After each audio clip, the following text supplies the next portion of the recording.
जय हिंद दोस्तों, रक्षित कन्ना के चैनल में आपका स्वागत है। दोस्तों कैसे हैं आप? उम्मीद करता हूं कि आप अच्छे होंगे। दोस्तों जैसा आपको पता है, आज कैबिनेट में डीएडीआर 60% की मंजूरी मिल गई। यानी सरकार की तरफ से डीएडीआर में 2% की वृद्धि कर दी।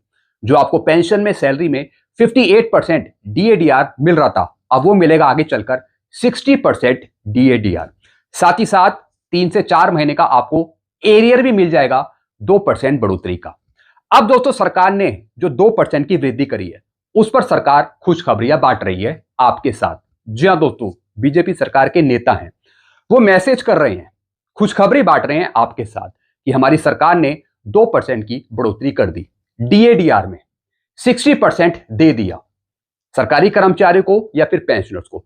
ऐसे दोस्तों मैं आपको एक मैसेज दिखाऊंगा कि किस तरीके से बीजेपी सरकार आपके साथ खुशखबरियां बांट रही है 2% की बढ़ोतरी पर। किसने मैसेज किया है, क्या है पूरा मैसेज, आगे समझाऊंगा। फिर दोस्तों सरकार की तरफ से एक प्रेस इंफॉर्मेशन जारी करी गई है। जी हां दोस्तों, जो सरकार की तरफ से बढ़ोतरी करी डीएडीआर में 2% की, यानी कि 60% अप्रूव हुआ, तो दोस्तों उसके बेस पर एक नोटिफिकेशन आया पीआईबी की तरफ से, जिसमें इन्होंने जानकारी दी है कि किस तरीके से सरकार पे वित्तीय बोझ पड़ेगा।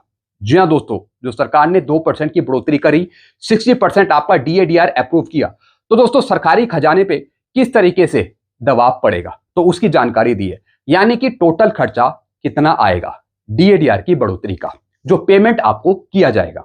तो दोस्तों एक रिपोर्ट है, इसकी रिपोर्ट मैं आपको आगे समझाऊंगा। फिर दोस्तों लास्ट इंफॉर्मेशन मैं आपको दूंगा अपने पेंशन डिपार्टमेंट की। जी हां दोस्तों, जैसा आपको पता है 60% डीएडीआर अप्रूव हो गया। अब हमारा पेंशन डिपार्टमेंट किस तरीके से पेमेंट करेगा, क्या अप्रैल की पेंशन में 60% डीएडीआर देगा या फिर एरियर रिलीज करेगा इसी महीने, ये मैं आपको समझाऊंगा आगे। थोड़ी सी कहानी मैं आपको अपने पेंशन डिपार्टमेंट की समझाऊंगा कि किस तरीके से भुगतान किया जाएगा, अब इसकी जानकारी आगे दूंगा। तो दोस्तों बस यही 2 से 3 जानकारियां जो मैं आपको देने वाला हूं, इसलिए इस वीडियो को आप शुरू से लेकर आखिरी तक देखिएगा।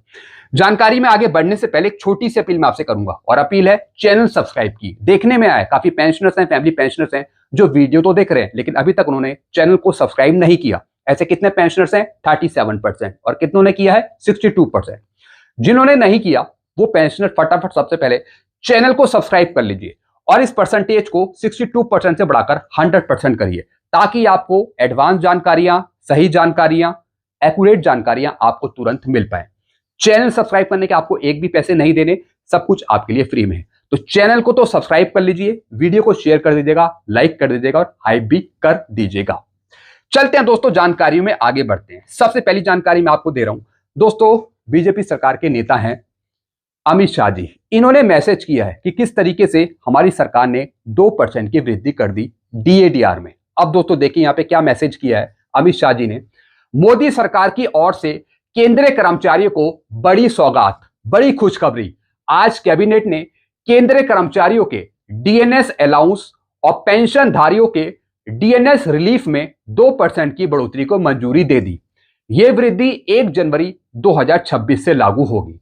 यह निर्णय कर्मचारियों और उनके परिजनों की वित्तीय सुरक्षा के प्रति मोदी सरकार की प्रतिबद्धता का प्रतीक है। जी हां दोस्तों, इन्होंने कहा कि 2% की बढ़ोतरी को मंजूरी दे दी हमारी सरकार ने, 60% आपका डीएडीआर हो गया। तो दोस्तों 2% की बढ़ोतरी का कितना एरियर आपका बनेगा? 3 से 4 महीने का, ज्यादा से ज्यादा 1200 रुपए, 1300 रुपए, 1500 रुपए, 1600 रुपए, बस इतना ही मिलेगा। तो दोस्तों क्या आप हेलीकॉप्टर खरीद लेंगे या फिर आप मर्सिडीज में घूमने चले जाएंगे?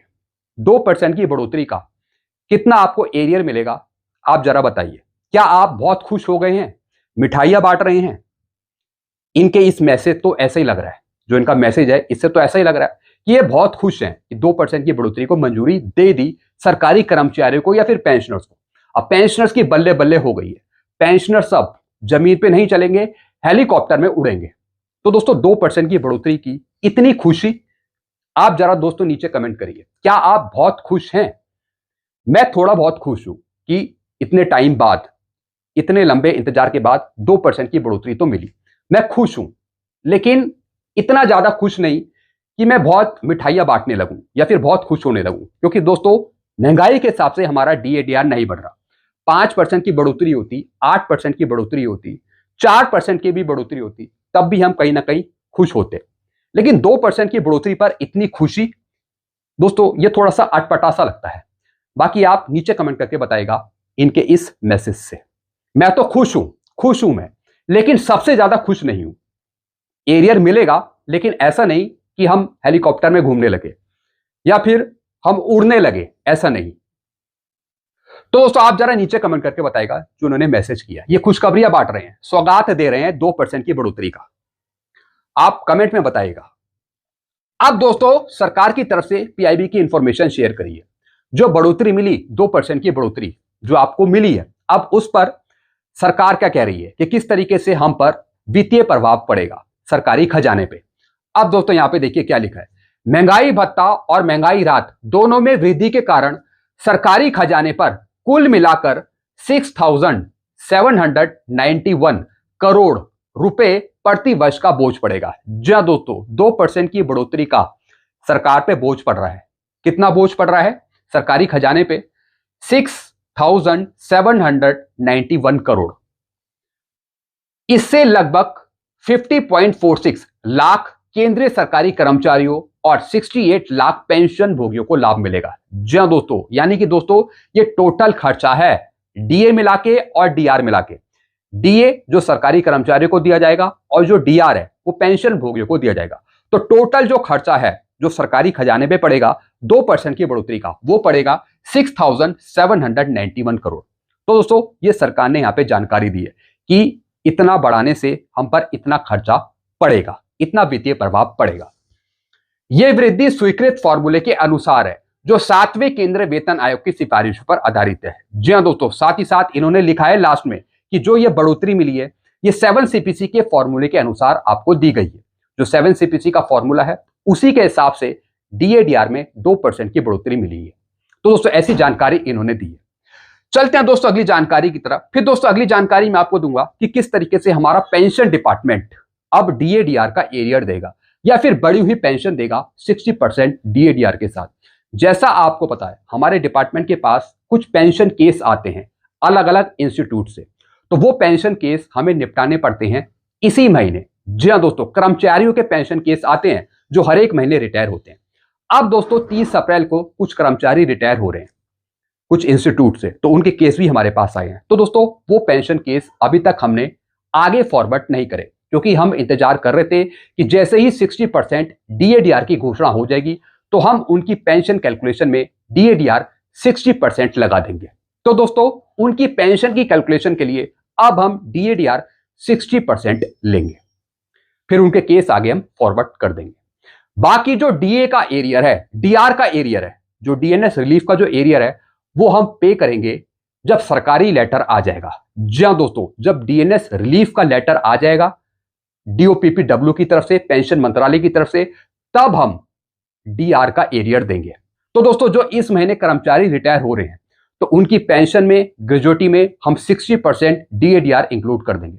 बाकी 3 महीने का जो एरियर है वो हम तब पे करेंगे जब डीआर का लेटर आ जाएगा, भले वो 10 दिन बाद आए या फिर 12 दिन बाद आए। तो पे हम करेंगे एरियर मई के महीने में।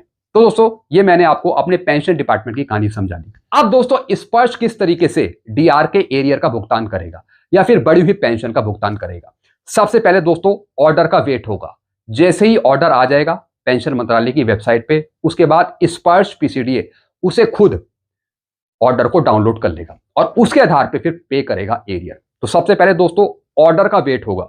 जो डीएनएस रिलीफ का ऑर्डर है वो जब आ जाएगा उसी के बाद एरियर का पेमेंट हो पाएगा, जब तक नहीं होगा। तो दोस्तों ये पेंशन डिपार्टमेंट की मैंने आपको कहानी समझा दी, स्पर्श की भी मैंने आपको कहानी समझा दी। तो हम तो यही उम्मीद कर रहे हैं कि अप्रैल की पेंशन आपको डीएडीआर 60% के साथ मिल जाए। बाकी 3 महीने का जो एरियर है वो भले ही मई में मिल जाए, लेकिन वो भी दिया जाएगा जब लेटर आएगा सरकारी। जी हाँ दोस्तों, जब सरकारी लेटर आएगा उसी के बाद ये भुगतान होगा। तो दोस्तों मैंने आपको स्पर्श की कहानी भी बता दी और अपने डिपार्टमेंट की भी कहानी बता दी। इस तरीके से दोस्तों ये प्रोसेस होता है। तो दोस्तों ये कुछ जानकारियां थी जो मैंने आपके साथ शेयर करी है। बाकी आप अपने विचार सुझाव नीचे कमेंट कर सकते हैं। ऐसी जानकारियां आपको मिलती रहेंगी। तब तक के लिए चैनल पे बने रहिए और चैनल को सब्सक्राइब करना मत भूलिएगा। चैनल का नाम है Rakshit Khanna. Thank you so much.